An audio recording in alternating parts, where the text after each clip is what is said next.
stock then in Swift Limited is one stock which is in focus. Dr. Gopal Munjal joins in to talk about the company. Hi Dr. Gopal, thanks very much for taking the time out. Just take us through some amount of restructuring that you all are undertaking for the business. What could that yield in terms of revenues and profitability for you all?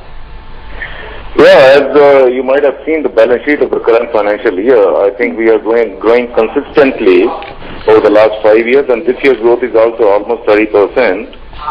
And over the last year, and the revenue also grown by 20%. With the exports specifically where we are targeting is that has grown more than 38%. Okay. This is this year, and the next year probably, as far as our line of thinking is concerned, we are heavily dependent upon our export market, our CRAM business, and of course our domestic market as well. Okay, what I'm trying to understand is that you're undertaking some amount of restructuring. Can you take us through that? Yeah, restructuring as far as the domestic operations are concerned, we have already shifted the domestic operation to Bombay market. And we have launched almost 6 new divisions, and we are giving a therapy concentration on all the divisions.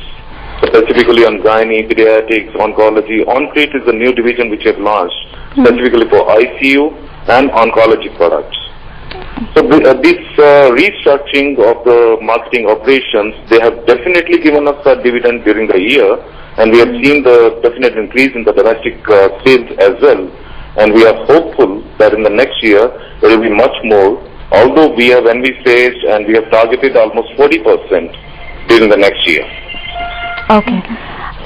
Any kind of capital requirement that you will need for this restructuring and the foray into new businesses? Pardon me? So any kind of capital requirement, any kind of money pumping in that you will need in the business for this restructuring? Yeah, capital, since we are already, we have invested and we are already on the 2 projects which are coming up in Jammu and in Himachal Pradesh.